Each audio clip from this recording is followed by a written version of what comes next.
Welcome to the Civil Interest Sentinel. The question that arose out of the previous episode was, how did the abalone ended up in private facilities without authorization? That remains a mystery. I don't know myself as well. I cannot necessarily give a question, an answer as to how did that happen. But I can just give a bit of history that can sort of give an idea as to how did it possibly happen. In 2009, at the start of the fourth administration, there was a restructuring of government. And that restructuring resulted into the function fisheries being removed from its previous department, which was Department of Environmental Affairs and Tourism, and moved into the Department of Agriculture. And that formed a new department that was Agriculture, Forestry and Fisheries. Agriculture as a lead sector of a new department, I would say started this whole integration of the three sectors in a very chaotic manner. There was a lot of intimidation and bullying. Of course, maybe partly because colleagues at fisheries were not comfortable with the move to agriculture because they felt like the two functions were not necessarily talking to each other, especially those who has the approach of, or the protectionist approach, in other words, who wants to protect the marine resources. And as a result of the running battles that took place at that time, I think the head of the branch decided that he did not want it to be part of that particular culture. And he opted to remain at the Department of Environmental Affairs. And the Chief Financial Officer of the Marine Living Resources Fund also opted to remain at Environmental Affairs. So now there we were starting in a new department without a head of the branch and the Chief Financial Officer. Those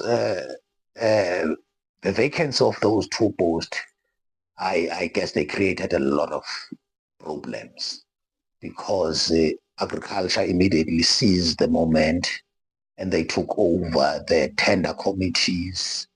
And so we were dependent, really, which is something that was unusual, on the guys from agriculture to get these things done. And what makes things even worse was that they had an old system where documents were just delivered up and down by hand.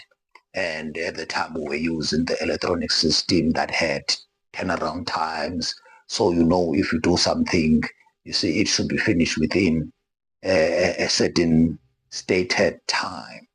Now you're getting into this new department where a submission can sit in somebody's desk for a week or 2 weeks or I don't know how long, So as a result of that, things start moving slowly, and things that would move fast would depend who is the person doing that and the people that have to sign off, the relationship that they have, you see. So that was a very unusual, situation, for most of us. But there were obviously people that were flexible that could operate within that particular environment. And by 2016, December, the contract that the department have for processing and marketing of abalone come to an end. And it ended without a tender or a new contract being awarded. I'm not sure whether, there were attempts to do that before it, but what I do know is that the Chief Financial Officer allegedly visited the stores, and a submission was raised that emergency process should be followed because the stores were full.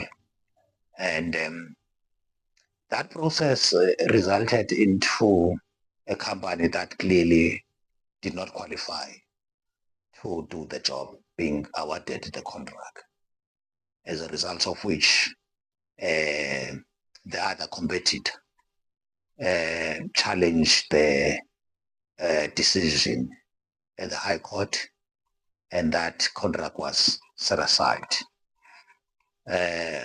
So the department was sitting without a contract, and classifications continued, and the fish keep coming on in. So by the time that the two consignment I dealt with in the last episode came from PE and Durban, which was 2018, that was 2 years after that failed contract. But 2 years later, there was still no new contract. But 2 years later, there was still no effort that was made to ascertain that at least there is an alternative arrangement, which would be, for instance, sorting and obtaining approval or authorization to keep the abalone at facilities other than that of the department. It's mind-boggling, why that was not done. But of course, as we know back then, especially in DAF, as it was then, it was sort of like a modus operandi that people would come up with all these strange things to ensure that to promote corruption, if I can put it that way. You see, because really, come to think about it, there was no reason that this contract was given to a company that did not qualify, except that it was a company that would be of assistance to someone. I don't know who. But what I do know that there is a case that was open around that particular tender, and there are people that are presently facing charges who have been charged for corruption resulting from that particular tender. But what now happened was that when the new department, which is in 2019, with a new restructuring again of the 6th administration, fisheries was moved again back into environment. And in most of us, there was a sigh of relief that, things are going to go back to normality, and, because we are back now where things are happening. But strange enough, with the new department, it started almost the same way as DAF, with some people imposing themselves on others. Those of us who have worked at the Department of Environmental Affairs previously were excited with the new move back to the Environmental Affairs. And to our surprise, things were not necessarily as we would have hoped. It would appear that the department have changed drastically, and those changes immediately show themselves with victimization, intimidation, as if they have taken the playbook from DAF. And as a consequence of that, the new department, through the use of state resources, prevented any investigation from taking place in respect to the abalone that was kept in private facilities. And it did not only do that, but it also go ahead and facilitate the withdrawal of the cases that were already opened. And Crossbeth was issued a permit to process abalone. And that permit was not issued through the regular process. And on top of that, the two private facilities kept abalone for the department free of charge. That amounts to a donation, and this donation was not declared as it should. And there was some investigation that was conducted through anonymous tip that was sent to a chief directorate responsible for ethics.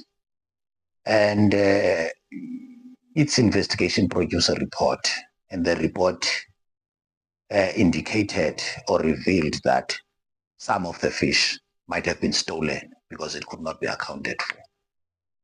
However, the DG and the DDG, to whom this report was presented, did not report the matter to the police as they are required in terms of the Poker Act. They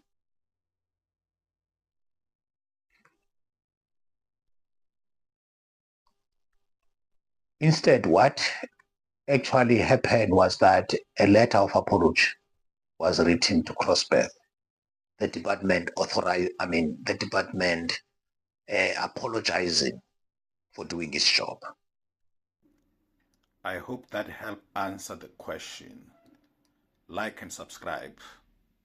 See you in the next video.